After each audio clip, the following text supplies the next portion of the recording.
An Evangelical Lutheran Presence, a Retreat, Session 4.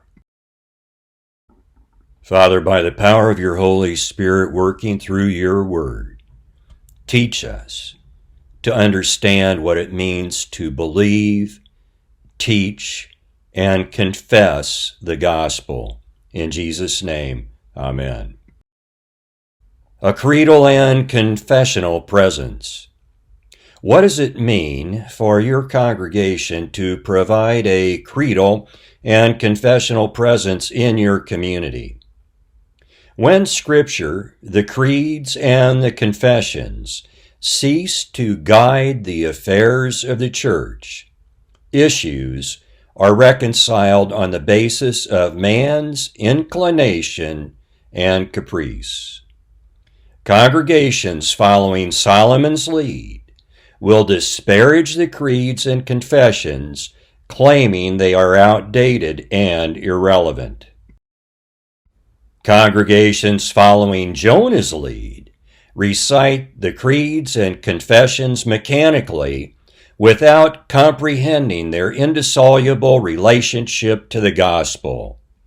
The gospel calls the believer to confess his faith to those wandering from the truth, because he who turns a sinner from the error of his way will save a soul from death and cover a multitude of sins. James chapter 5, verse 20. Those who affixed their names to the confessions of the Evangelical Lutheran Church understood the power of the gospel and God's grace. Evangelical teachings mattered. They understood that their eternal life hinged on the teachings of Scripture confessed in the creeds and confessions. Those who place their confidence in so-called religious liberty granted by earthly law and treaty should review the lessons of history. The treaties of Passau and Augsburg that granted religious liberty to Protestants in no way settled theological controversies. The master of lies and deceit, the devil, continued to lead many astray by the illusion that religious liberty was to be preferred over theological truth. While the Treaty of Augsburg, 1555, granted religious freedom, cuius regio eius religio, the war of words continued with an incessant attack on the teachings of Scripture.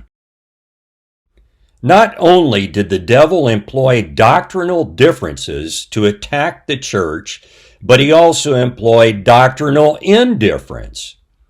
Doctrinal indifference led many to pursue unity at the expense of the truth of Scripture and the proclamation of the gospel. A seething cauldron of divisiveness and apathy formed the context for the formula of concord. Rather than promoting unity at the expense of the truth of Scripture, those subscribing to the formula of concord sought to promote unity through the truth of Scripture, as the introduction to the document attests. And because directly after the times of the apostles, and even while they were still living, false teachers and heretics arose, and symbols, that is, brief, succinct, categorical confessions, were composed against them in the early church, which were regarded as the unanimous, universal Christian faith and confession of the Orthodox and true Church, namely the Apostles' Creed, the Nicene Creed, and the Athanasian Creed. We pledge ourselves to them, and hereby reject all heresies and dogmas which, contrary to them, have been introduced into the Church of God.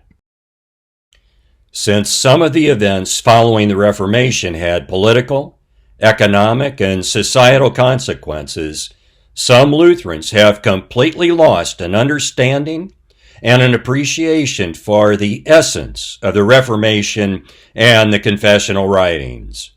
The Reformation and the confessions contained in the Book of Concord revolve entirely around the central teaching of Scripture that sinful man is saved by grace alone, through faith alone, through the death and resurrection of Jesus Christ.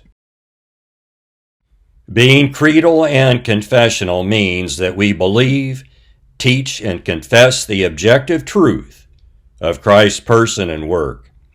The conclusion of the Book of Concord stands as a reminder that holding to the teachings of the Evangelical Lutheran Church matters. Christian reader, these testimonies of the ancient teachers of the Church have been here set forth, not with this meaning that our Christian faith is founded upon the authority of men. For the true saving faith is to be founded upon no church teachers, old or new, but only and alone upon God's Word, which is comprised in the Scriptures of the holy prophets and apostles as unquestionable witnesses of divine truth. On this account, the Book of Concord directs everyone to the Holy Scriptures and this simple catechism, for he who clings to this simple form with true, simple faith provides best for his soul and conscience, since it is built upon a firm and immovable rock. Matthew chapter 7 and 17, Galatians chapter 1, and Psalm 119. The creeds and Lutheran confessions shaped the very core of the evangelical Lutheran identity.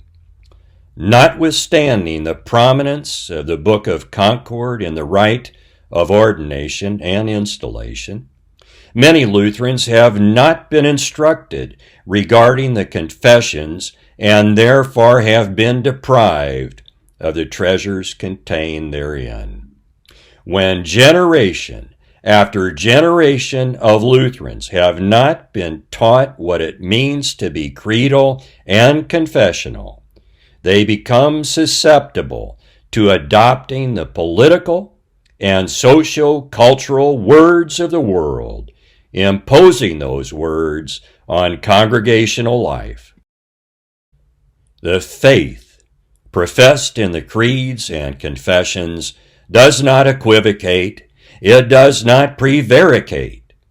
The faith professed in the creeds and confessions is the faith revealed in Scripture, upon which the foundation of Christ's church is built. Concord with the creeds and confessions represents the solid scriptural foundation upon which evangelical Lutherans base fellowship and worship. It governs the administration of the sacraments. It serves as a safeguard for preaching and teaching. Discussion questions. What is the relationship between Scripture and the creeds and confessions? See 2 Peter chapter 1, verses 16 through chapter 2, verse 3. Discuss the difference between harmony and unity. What is the danger of a congregation pursuing harmony at all costs? See 1 John chapter 5, verse 7. How does unity exist in a congregation? See Ephesians chapter 4. How do the creeds and confessions promote unity in a congregation? See 1 Corinthians chapter 15. Does it matter whether your congregation is creedal and confessional? See Jeremiah chapter 5 verse 30 and 1 Corinthians chapter 2.